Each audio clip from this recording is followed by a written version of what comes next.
A big thank you to Dunlop, who've been an ongoing supporter of the Historic Grand Prix Cars Association and continue to be. And a big thank you to Dunlop for continuing that. We've already got the cars out of the collecting area and onto our grid proper. And I'm just trying to find our qualifying for. These are our 1958 to 1960 runners.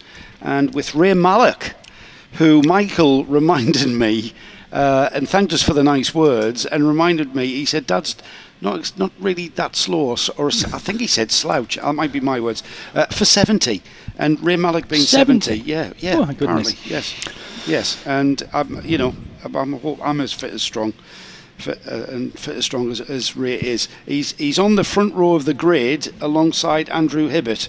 Well, we're ready to go racing, I think. Yes, we've got the red lights have gone out. So the first thing you notice about the car in pole position on the left of the screen is that it's front-engined, probably. As it turns right, you'll definitely see it's front-engined, and that's because it's a U2 built by Ray's father, Major Arthur Mallock, who went on to build Mallock cars for many, many years. But it's Ray Mallock who leads down through the Craner curves for the first time, and followed by Andrew Hibbert in the Lola in second place, and looks like Alex Morton was in third. Yeah, Nick Colton's. I think it's pretty much grid order as the Formula Junior field stream through the Craner curves. It's always the iconic shot here at Donington Park, and already we've got the tail end of the field through the final part of the Craners and into the braking area and turning into and we've got a car off into the gravel at McLean's, and it's the number 8, and that is the third place car of Alex Morton. That was third on the grid, and Alex having a bit of an off-track excursion. It's quite harmless. He managed to get through the gravel surprisingly on those narrow tyres, and he's continued. He's way down the field though. I wonder if Alex ever thought about taking up rallying, because he was doing a good job there. Kept the car straight, didn't he? For sure. So they're coming through the chicane, and it's certainly Ray Mallock leading, Andrew Hibbert in second place. In third place, it's the silver car. I think that's the Terrier of Chris Drake, isn't it? I'll check on the... Yes, Chris Drake in third place in the Len Terry designed Terrier, coming into the right-hander at Redgate. And the Chris Drake car, very much the chaser here, because he's looking for the inside as they go down through the Hollywood section of the circuit into the Craner curves. Ray Mallock leading, Chris Drake taking a very tight line there across the curbing and across through the old hairpin, and chasing after Andrew Hibbert is the Terrier acting like a little bit of a terrier, nibbling at the heels of Andrew Hibbert ahead of him. And that terrier has been driven by Christopher Drake, the number 33, splendid sort of naked metal polished bodywork on that car, and a distinctive design there with the driver sitting right over the rear axle, as the majority of these Formula Juniors are. Front engine car with the massive air scoop just coming out of the slipstream of Andrew Hibbert, and side by side down the back straight in towards the chicane. Hibbert will have the textbook line, but it's not enough to keep the Terrier back. Christopher Drake up into third spot now, and now we're going to see whether that splendid looking Terrier can chase down Mallock. We've got unique designs there in all three of those cars. They're completely different. They're lapping this track in pretty much very similar lap times and racing relatively closely, but when you look at how the cars are designed and put together, it's quite different. And round the outside, Alistair, round the outside out of Redgate, was that a mistake, I think, from Christopher Drake that's allowed Hibbert back through? It did look like he slowed a little bit, didn't it, as they went through our shot. So Chris Drake down into third place again. Can he get that back? And then it's Nick Carlton Smith in fourth place as they come up the hill towards McLean's. Now we'll see whether Chris Drake has an ongoing problem, or is he closing up. I think he's closing up, so that must have been a momentary mistake from Chris Drake there as they went through Redgate, but he's not as close as he was, as we see Ray Mallock run through the shot in the lead. There's Drake in third place.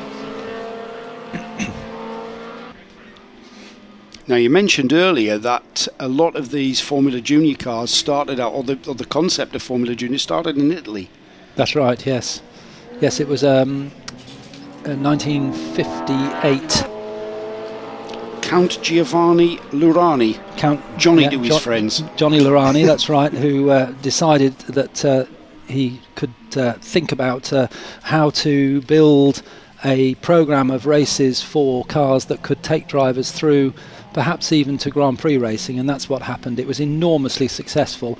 First race was at Monza in April 1958, and it was won by Roberto Lippi in a Stanguellini. What a great name, Stanguellini! But it really took off. I've had that with pasta. I'm sure I have. And it took off all around the world, and in the UK we had manufacturers that we see here on the track, but equally around the world there were, I think, over 100 different manufacturers of Formula Junior cars. And Andrew mentioned earlier that we'll see in the second race for these cars, the later cars, he said that Colin Chapman made 118 cars for customers in 1 year. An amazingly successful formula. Yeah, amazing. And it looked like looks like when you look at the history books that the engines that were put in these cars, which are some of them home built, you can imagine. And and there's a problem with back markers being tripped up. It's Hibbard got tripped up massively in the chicane. That's allowed Christopher Drake back through in the Terrier. Hibbard's not going to like that though. And it's still Ray Malik. This battle for second place is allowing Ray, who looks in his mirrors there, looked over his right hand shoulder there to see where his competitors were. Ray Malik led across the line there. It's still nothing in it, and it's still only a slight mistake from Ray Malik and these two drivers behind them who are side by side out of Hollywood through the craners, and Hibbert goes back around. It seems to have the pace to be able to get round this. The pace and handling allows Andrew Hibbert to basically drive around the outside of that Terrier, which is a bit unfortunate for Christopher Drake, who's really given him a bit of a race. And Ray Malik isn't far ahead, is he? So no. We've still got a very good battle indeed for the lead, and we're looking now at 51 Andrew Hibbard, who is closing up on Ray Malik. Now I wonder whether Ray just backed off a little bit in that tight battle with the back markers and just kept himself out of trouble, and now he's been caught, and they're all three of them together. So this is 1, 2, 3 for the lead of the race. Andrew Hibbard moves out of the small slipstream that Ray Malik is producing for him, tries to go around the outside. Ray has massive experience, so keeps his car nice and tight. And then Chris Drake has got a little bit more speed, and they come across the line, and they're absolutely side by side. The timekeepers will separate them. Yeah. We'll tell you that in a moment when it comes up on the screen. But Ray Malik gets back into the lead again. What a move down the inside and squirrely under the braking. Chris Drake goes around the outside of Andrew Hibbard, and down into Hollywood they go, almost side by side. What a great race. They were 3 wide across the line. They're not going to be 3 wide through the craners for sure. Surely they're going to try, almost settling in there.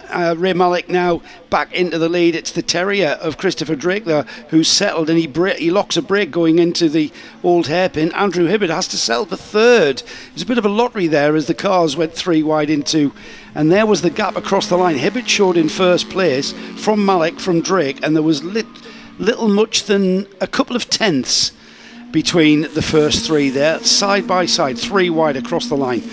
It's settled down though. We're into Coppice with 12 minutes of this race remaining, so we're not even at half distance yet. This is a 20-minute race, so we're not quite at half distance, so there's still a lot of racing. You know what, we just said it's only going to take a very small mistake from Ray Malik, and the cars behind him are going to be on terms, and that's what it was. It wasn't so much that he tripped over the back markers kind of stifled his momentum, and that momentum kind of just was exacerbated by the fact that the 2 cars challenging. Now we've got the Terrier challenging for the lead. Christopher Drake slips out of the slipstream across the start-finish straight and goes down the inside into Redgate. It's a tight entry, but a very, very open exit, and they'll want as much momentum as they can carry. Ray Mallock slots in behind the Terrier, but the Terrier, I think, Alistair, has pulled out a little bit of a cushion, maybe a car's length or two. Yes, indeed. It's Chris Drake's driving really well, isn't he? And Ray Mallock at the moment in second place. And Ray has massive experience in racing and, of course, engineering and preparation through his RML company. But as a driver, raced at Le Mans on many occasions. And a really, really classy driver, and it must be great for Chris Drake. I've got past Ray Mallock, and up they come towards McLean's, and Ray will be trying everything he knows, his head bowed forward there, and we heard earlier that he's 70 years old, which I hadn't appreciated, so that's great driving from Ray Mallock as they come now down towards the long straight. This is where the top speed of the cars really takes over rather than the handling, because they're just trying to push themselves through the air as fast as possible. Now they're on the brakes, and we saw Chris Drake lock a brake here last time, and he did again. So just as the inside wheel becomes unloaded, it just locks up a little bit. I think he's trailing the brake right at the very edge as he turns. He's still on the brake when he turns in. That just unloads the wheel, as you said.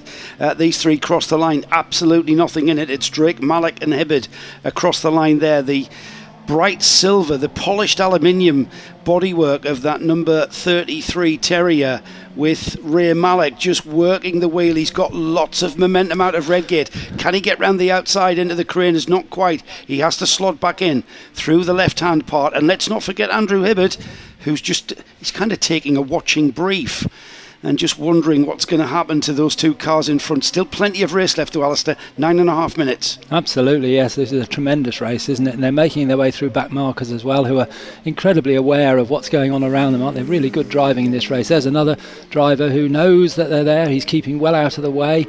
And as they go through McLean's and up towards Coppice, the highest point of the circuit, Chris Drake leads from Ray Mallock, from Andrew Hibbard as they turn into the right-hander. Pocket handkerchief over these three as they go through the second apex, now onto the long straight. So what's the relative speed of these cars? Is it the Mallock, the U2 built by Mallock, that will be the quickest? He's closing up, but I don't think it's going to be enough. And Chris Drake once again just feathers that brake as he comes in, locks the wheel, but controls it beautifully. Now Andrew Hibbard's got a bit of a run on Ray Mallock, hasn't he? A very good run through the chicane. Will he get him into Redgate? Looks like he might. He challenges, he zips out of that slipstream into the brakes, but Ray Mallock, last of the late breakers into Redgate, and Ray also using a little bit tighter line that you would expect, not exactly a textbook line there, but a defensive line from Ray Mallock. And what's going to happen here, Alistair, if Ray Mallock's got to defend from Andrew Hibbard in third place behind him, that's going to allow that Christopher Drake driven Terrier T4 Series 1, I've got to add, to give it its full moniker, that's going to allow that car to eke out a bit of a breather, and the clock's still ticking, 8 minutes remaining on that clock. As we see car number 8 going through, that's Alex Morton, and we saw him bouncing across the grass earlier on. He was third on the grid. Where is he? He's got back up to 5th, so he's done very well in the Condor. The driver from near Tamworth in Staffordshire. So as they go up to the top of the hill, we're back with the leaders again, and it's still Ray Mallock in second place. The meat in the sandwich of the two drivers, the Chris Drake and Andrew Hibbard, as they come back onto the straight again. Will Chris Drake just lock that brake again as he comes into the right-hander? Look out for the puff of smoke as he turns in. Yes, he does exactly the same. He's well under control, isn't he, Chris Drake? He knows exactly what's going to happen. And Ray Mallock now has a good run out of the chicane, I noticed, very quick through there, so maybe he'll challenge now as they come into Redgate.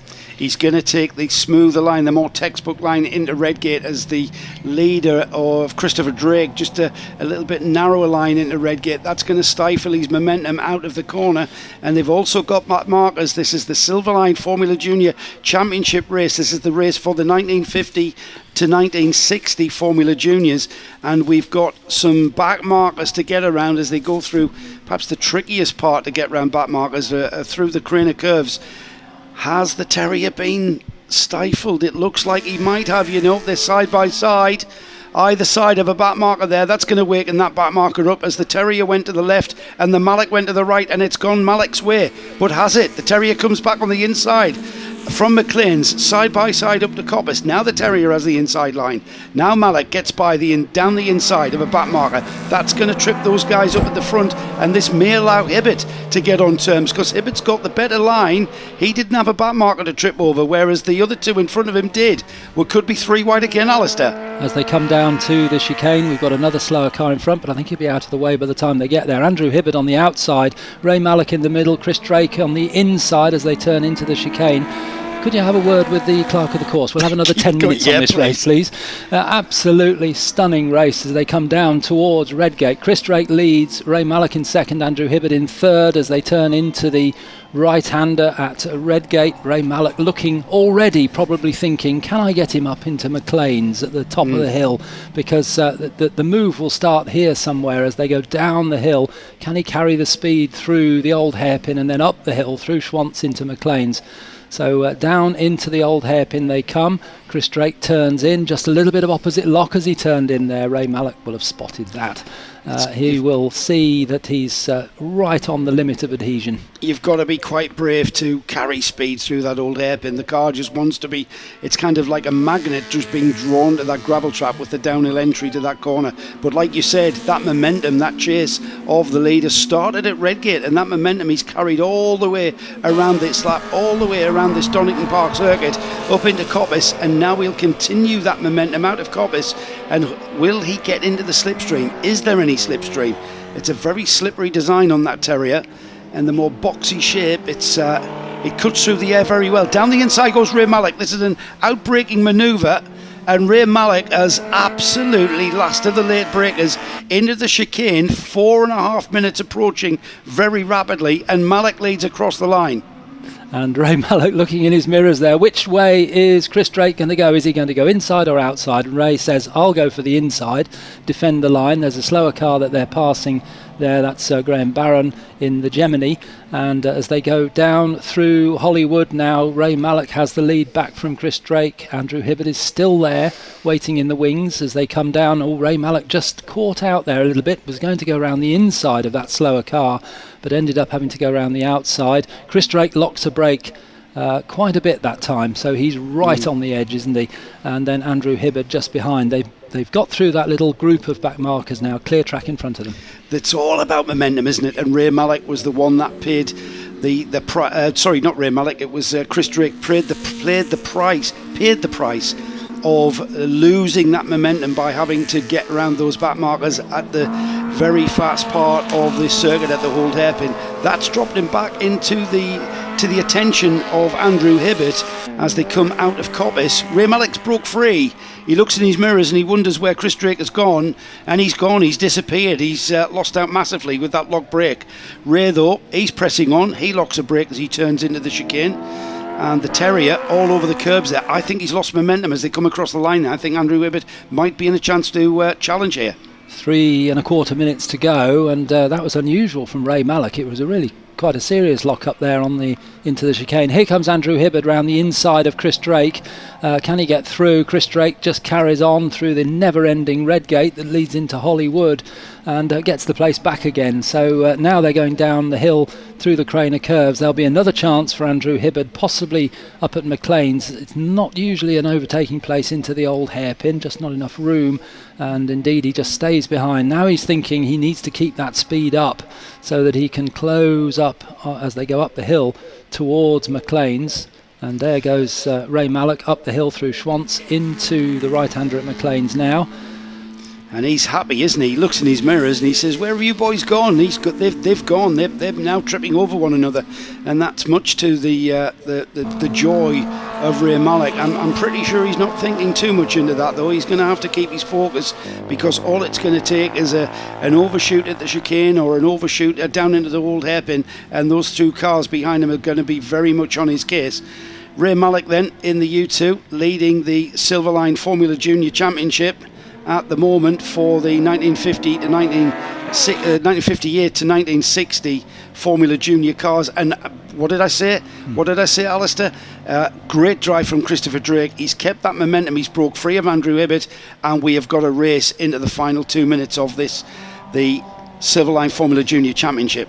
Ray Mallock was very respectful there of the slower car coming into the chicane, didn't push the point, just stayed behind him. But of course he's paying the price now, because he lost momentum coming out of the chicane towards Redgate. Now they're down at the bottom of the hill at the old hairpin. Chris Drake right on him here. Drake just throws the car sideways into the old hairpin and up the hill now through Schwantz. Can Ray Mallock hold on? Chris Drake looks to have a little bit more speed coming up the hill now.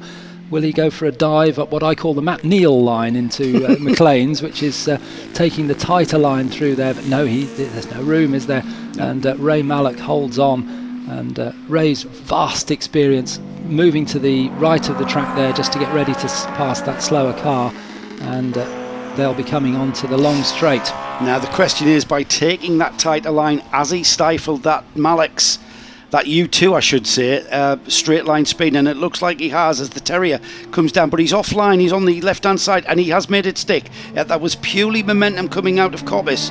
Now they cross the line with 40 seconds on the clock. They go either side of that number 15 back marker there, and Mallock slots back in onto the tail of Drake in the Terrier. Mallock goes to the right hand side and on the brakes tries down the inside at Redgate, doesn't quite come off because the Terrier has been braked at the very optimum point into Redgate. Now this is probably, Alistair, the final lap, and I'm going to nip next door and have a word with race control, because surely we can give them another 5. Yes, I think so. Yeah, it absolutely is the final lap, because we've almost run out of time now, and they're at the old hairpin as they turn into the right-hander. Who will win this race? And I wager that whoever Andrew Marriott interviews as the winner of the race will have just as big a smile if they're in second place, because they'll have both really enjoyed this, and I'm sure Andrew Hibbard has as well, although he's not really in the hunt at the moment, although there's another half a lap yet.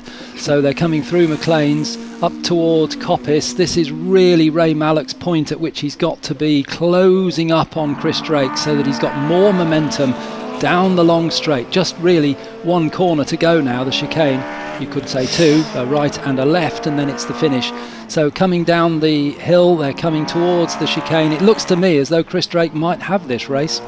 Yeah, I think so too. Now, as they come out of the chicane, Chris Drake leads Ray Mallock. It's 1-2.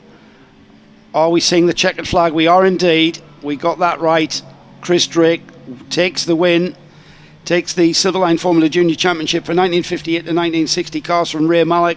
Andrew Hibbard in second. We've neglected the rest of the field, understandably. That was a ding-dong. You know what? I think Ray Mallock will be smiling, but underneath, he's not happy. He's a very competitive entity, is Ray Mallock, to have to be involved in all of those projects that RML have been involved in. You have to be an absolute competitive animal, and I think underneath that smile, Ray Mallock will be thinking, he'll be analysing what happened there, because he did have a commanding lead. But that just shows how close these Formula Juniors are, and it was very much reminiscent of the period when these cars raced. This was the first rung of the ladder. This is where you started when you were destined for Formula One. This is where it was. This is the GP3 of the day, isn't it? Yeah, absolutely it is. Yes, and those that made it in this class of racing were usually destined for higher formulae, but of course money often came into it, and not everybody made it. But you could race in Formula Junior relatively cheaply all over Europe, and many drivers in the day would have it'd been like a travelling circus where they went to one circuit and then moved on to the next. Some of the names of the cars were chosen to make them sound more interesting, so that they attracted start money from some of the foreign circuits. It was a great scene at the time, and we're seeing 2 great drivers who have had the most magnificent race, and we're looking at Ray Mallock, who finished in second place, who's seen the checkered flag at Le Mans no less, but here he is at Donington Park at the Donington Historic Festival, enjoying his racing, which is what it's all about. So we never mentioned what car Andrew Hibbard was in. It was a Lola Mark II, and of course Lola, one of the biggest customer manufacturers, along with people like Ray Mallock's U2, one of the first cars that the Mallock family self-built, and that became the RML empire, which we've mentioned. And then Christopher Drake in something like a Terrier T4, which I'm not really sure I know much about. other than the designer Len Terry. But we've got the results of the race on the screen for you now. So 15 laps completed by Chris Drake in his Terrier T4 after a race-long battle with Ray Mallock and Andrew Hibbard. Ray Mallock it was who took second place in the U2 Mark II, just 7/10 of a second, but that doesn't really tell the story, does it? Andrew Hibbard in third place in the Lola Mark II, a further 2 seconds back. Then it was Nick Carlton-Smith in the Kieft in fourth place. In fifth place, Alex Morton in the Condor. In sixth place, and that's a good finish from Alex Morton because he was the one that went through the gravel and across the grass at the beginning of the race. Trevor Griffiths in sixth place in the Emeryson. In seventh place, Robert Goodwin's Kieft. In eighth place, Graham Barron's Gemini. In ninth place, Justin Fleming in the Lola Mark II. And completing the top 10, John Arnold in the Elva. And in 11th place, Jeremy Knight in the Gemini. In 12th, Peter Fenichel in the Cooper T56. Richard Tyzak got 13th place in another of the Elvas. And in 14th place, Mr. Formula Junior himself, Duncan Rabagliati, who with his daughter runs the Formula Junior Historic Racing Association in his Alexis, which he's been racing forever. Tony Pearson finished in 15th place in the Bandini. In 16th place, Andy Rayner in the JBS. In 17th, Roger Woodbridge in his Volpini, and in 18th place Peter Edbrook in the Lotus, and completing the finishers, in fact he didn't finish, Bernard Brock retired early on in his Elva in 19th place. So the story of that race really was the most magnificent battle. So what a fabulous race that was. Well, Chris Drake, come on Chris, you've got to be interviewed now. He's got to put the garland back on the... Yeah, it's been a while. Yeah. That was a fabulous race, wasn't it? Wasn't it? Ray was right there, and Hibbard was there. We all changed places. I mean, it was close. I mean, I just said to Andrew that defines safe racing. You know, we've all, I mean, obviously Ray, every time I race with Ray, I get blown away. 9 times Le Mans competitor. So to share the same tarmac as him, which I've said a number of times before, I'm very privileged. Andrew's amazing. I've raced with Andrew for many, many years. And just the respect we gave each other was amazing. Bit of an unusual car, designed by Len Terry, went on to design Formula One cars, Indy cars, but this is one of his early cars. It started with Clubman's cars, Len Terry, and it looks great in the aluminium. What's the history? How did you get hold of it? Well, I bought it off a guy called Lawrence Suffren. So Lawrence Suffren had the car from about 1990, and then he put it together, restored it, and then he raced it at Goodwood in 2004, and then he kind of parked it. So I bought it off him in 2015, prized it out of him more like. He's on the border of Switzerland and Austria or somewhere, and we managed to have a deal. We had a few dinners and I bet you did. Yeah, drinks, and everyone said to me, "How did you get that car off him?" So yeah, brilliant. Chris, let's get Ray in, and both of you, and Andrew. So Ray and Andrew here, second and third. You're quite quick for an old bloke. Well, yeah. Well, yes. We seemed okay. Not quite quick enough for Chris today, but I mean, we were very evenly matched, and it was just a fabulous race. What a race to be in, and hopefully it was a great one to watch as well. Well, apparently it was. The commentators saying absolutely brilliant, and well, your dad did a wonderful job with making that Clubman's car into a Formula Junior. He did, yeah. Back in 1960, the U2 is all about U2 can go racing, and Dad's philosophy was create a very stiff, lightweight space frame chassis, and you could then go and buy your own bits from the scrapyard, a Morris Minor back axle, a full popular front one, and that's what it is. But it has superb suspension geometry and puts its power down wonderfully. Yeah, we remember your dad so well, the Major. And Andrew, well, you're right there, but it was so close. No, that was a great racing, really enjoyable. The cars are just fantastic, and a lot of respect between us all. So it was a really, good fun. So, do you think, in retrospect, you could have outdone them somewhere around the track? Did you make any mistakes? No, there was this is only the second time I've raced the car, and it's a bit of a learning curve with it. So we're always learning with it. So a little bit more development. Perhaps we can just bridge the gap a little bit. Well, excellent. Fabulous spectacle, thanks to all three of them. What a great race, folks, wasn't it?